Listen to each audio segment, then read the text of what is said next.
नमस्कार, मैं कल्पना आप सबका बहुत बहुत स्वागत करती हूँ। जैसा कि आप सब जानते हैं कि हम योगा डे सीरीज चला रहे हैं और इस सीरीज के चलते हम इस कम्युनिटी से जुड़े कई लोगों को यहाँ इनवाइट करते हैं और उनके साथ बातचीत करते हैं। ऐसे ही एक शख्स आज हमारे साथ जुड़े हैं, मिस्टर रोहित शर्मा। सर, मैं आपका बहुत बहुत स्वागत करती हूँ। Sir trainer of art of living के साथ साथ एक मुकम्मल साइकिलिस्ट भी हैं। मिस्टर रोहित ने कई एमेच्योर इवेंट्स में भी पार्टिसिपेट किया है, जैसे कि पेरिस इन 2009।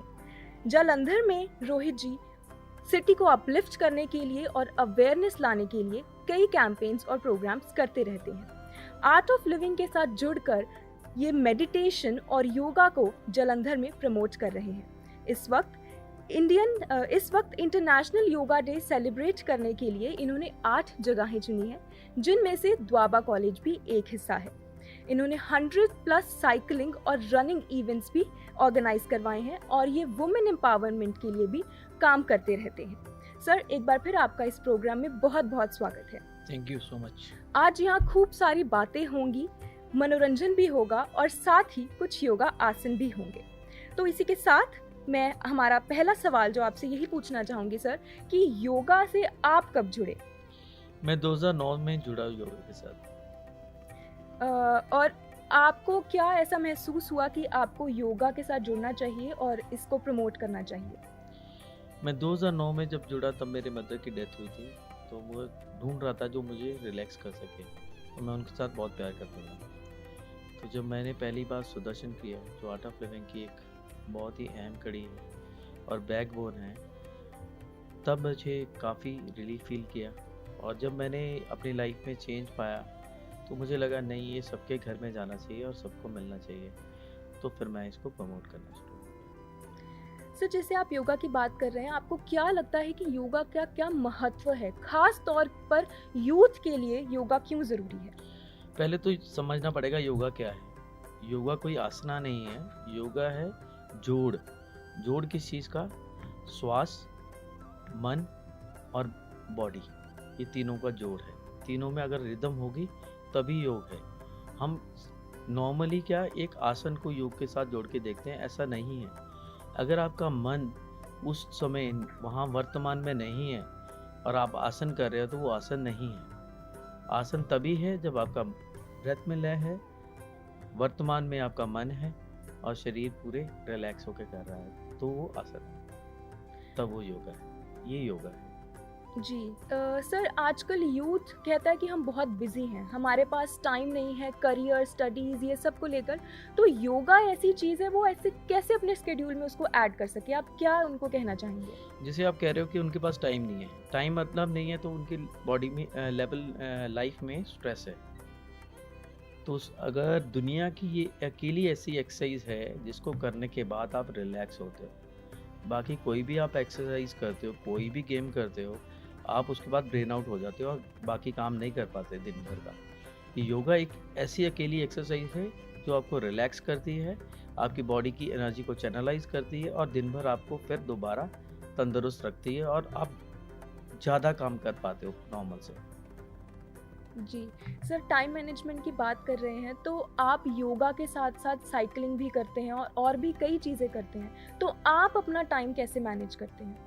मेरा सुबह का शेड्यूल है, सुबह 4 बजे उठ जाता हूँ और उठने के बाद नहाने के बाद योगा करता हूँ, मेडिटेशन करता हूँ और फिर उसके बाद जो मेरे घर के काम है वो करता हूँ, फिर अपनी दुकान का काम देखता हूँ और साथ में दोपहर में जितने भी मेरे दिमाग में आइडियाज़ आते हैं उनको कैसे इम्प्लीमेंट करना उसके ऊपर काम करता हूँ, फिर दोबारा से अपनी शॉप में आ जाता हूँ। तो ये चलता है। अगर मेडिटेशन या योगा ना करूँ तो मैं ये चीज़ें नहीं कर सकता, फिर मेरी बॉडी में स्ट्रेस होगा।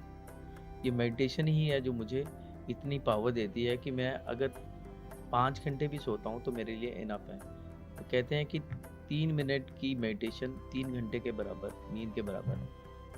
और जब से मेडिटेशन करते हैं तो आपकी जो क्वालिटी ऑफ स्लीप है वो बढ़ जाती है। क्वालिटी ऑफ स्लीप का मतलब क्या है? आप देखोगे आप सो रहे हो और सुबह उठते हो तब भी आप फ्रेश नहीं फील करते, क्योंकि आपके दिमाग में कई बातें चल रही होती हैं।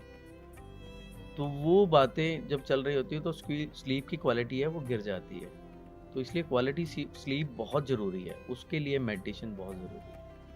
सर एक और बात कही जाती है कि कुछ भी करने के लिए एक नियमित समय होता है कि उसे इसी वक्त करना चाहिए। तो क्या योगा भी एक ऐसी चीज़ है जो किसी नियमित वक्त पर ही करनी चाहिए या इसे कभी भी किया जा सकता है? खाने के 1.5 घंटे बाद अगर दिन में करना है, वैसे सुबह जो मेरा प्रेफ़रेंस है कि मैं सुबह ही कर लेता हूँ। सुबह अगर करता हूँ तो मेरी एनर्जी पूरा दिन बढ़िया रहती है।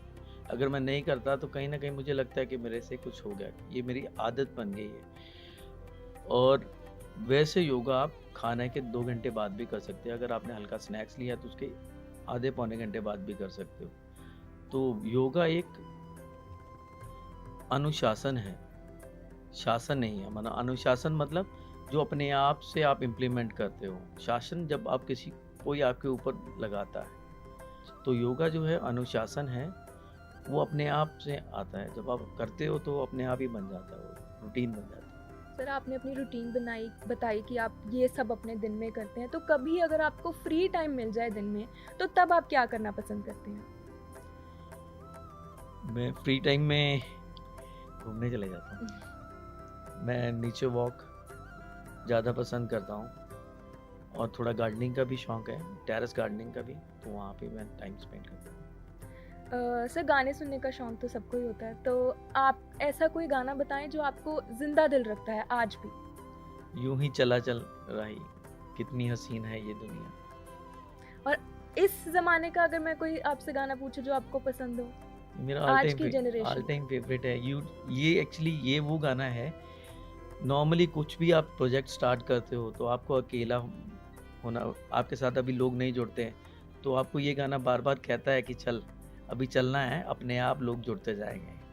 तो इसीलिए मैं इसको ज़्यादा प्रेफर करता हूँ। मेरा ऑल टाइम फेवरेट यही है। ओके सर, तो आप इस वक्त हमें कुछ ऐसे योगा आसन करके बता सकते हैं जो लोग। जरूर। पहले तो हम नाड़ी शोधन कर सकते हैं। नाड़ी शोधन एक ऐसा प्राणायाम है, बहुत आसान है। इसमें करना क्या है, राइट थंब, राइट नॉस्ट्रिल, और ये दोनों उंगलियां जहाँ दोनों आईब्रोज के बीच में, और ये 2 उंगलियों के साथ हमने इस नॉस्ट्रिल को बंद करना है। ये अल्टरनेट ब्रीदिंग है। पहले हम ये चिन्ह मुद्रा है, चिन्ह मुद्रा में, और फिर इनहेल करेंगे जैसे हम फूल से खुशबू सूंघ रहे हैं वैसे।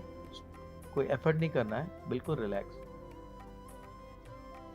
लेफ्ट नॉस्ट्रिल से इनहेल करना है,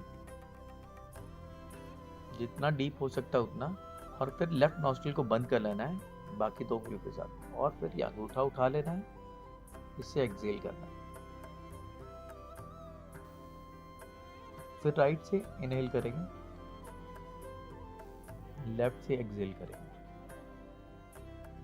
ये जो आसन है हमारे लेफ्ट ब्रेन और राइट ब्रेन को दोनों के बीच में बैलेंस बनाता है, और आप दिन में कभी भी कर सकते हैं इसको, और बिल्कुल आसान है, और बिल्कुल रिलैक्स फील करोगे आप उसके बाद।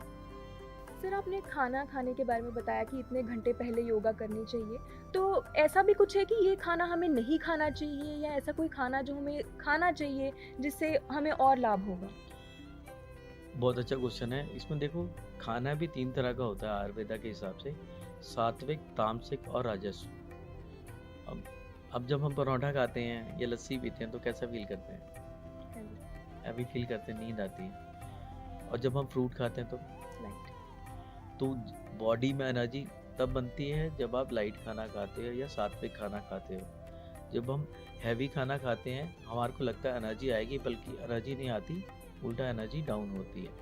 तो एनर्जी बढ़ाने के लिए हमें अच्छा खाना और लाइट खाना अवेयरनेस के साथ खाना चाहिए, हमारे को किस चीज़ की ज़रूरत है। सर एज अ स्टूडेंट अब मेरे मन में एक ख्याल है कि हमें एग्जाम्स की बहुत टेंशन होती है, पढ़ाई की बहुत टेंशन होती है, तो कोई ऐसी योगा है जिससे हमारी मेमोरी शार्प हो सके? मेमोरी ही शार्प होती है इससे। एक्चुअली क्या है, आपके माइंड जो है, मैं पहले जैसे बताया, योगा माइंड, ब्रेथ और बॉडी का है। ये अकेली ऐसी साइंटिफिक एक्सरसाइज है, पद्धति है, जिसमें आपके माइंड के ऊपर भी काम किया जाता है। अगर माइंड में अगर विचार हैं, जैसे हम उसमें बैठते हैं एग्जामिनेशन में, तो हमारे दिमाग में थॉट्स आते हैं फ्यूचर के या पास्ट के, और डर लगने लग जाता है, तो हमारा जो हमको सब कुछ बोलने लग जाते हैं। तो उस कॉन्फिडेंस को बढ़ाने के लिए योगा क्या करता है, माइंड पे काम करता है और आपको प्रेजेंट मोमेंट में लेके आता है। और जो माइंड अगर हमारा क्लियर होगा बोलते हैं, तो आपका इंटेलेक्ट शार्प होगा और चीज़ें आप ज़्यादा ग्रास्प कर पाएंगे। तो योगा जो है, जब हम बोलते हैं कि अपने श्वास की तरफ ध्यान लेके जाओ, तो क्या है, आप ध्यान लेके जा रहे हो श्वास की तरफ, तो आपका माइंड प्रेजेंट मोमेंट में आ गया है। तो आप उस टाइम देखोगे आपकी अवेयरनेस लेवल बढ़ जाएगी, आपको समझ आने लग जाएगा कि आपको क्या ग्रास्प करना है। जी। सर जैसे अब मैं स्टूडेंट हूँ, 9 से 4 तक तो मैं कॉलेज में ही रहती हूँ, तो कोई ऐसी योगा जो मैं इस दौरान भी प्रैक्टिस कर सकूँ? इसमें प्राणायाम कर सकते हैं। प्राणायाम क्या है, पहले तो ये एनर्जी बढ़ाता है। अभी एक ये प्राणायाम है भस्त्रिका, वो एनर्जी बढ़ाता है। नॉर्मली आप एग्जॉस्ट हो रहे हो, तो पहले एनर्जी को बनाएंगे, फिर उसको चैनलाइज करेंगे।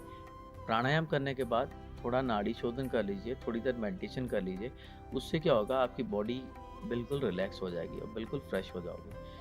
और टाइम का यूटिलाइज करना बहुत ज़रूरी है हमारे को। जैसे आप बता रहे हो, हमारे पास टाइम नहीं है, घर पे जाके भी कई घर के काम भी हैं, फिर हम दोबारा फॉल देखते हैं कि क्या रह गया है, क्या क्लास में पढ़ाया है, उसको रिवीजन करते हैं। और कोई प्रोजेक्ट पे काम करना है, उसके लिए भी करते हैं। तो ये बहुत ज़रूरी है, जो खाली टाइम है उसको कैसे यूज़ करना है। जी sir, thank you so much sir, Thank you. आप यहाँ आए। और हमारा इस साल का थीम था लिसनर्स टू लर्नर्स, तो मुझे उम्मीद है कि सुनकर दर्शकों ने ज़रूर कुछ ना कुछ सीखा होगा। सर बहुत बहुत शुक्रिया। Thank you.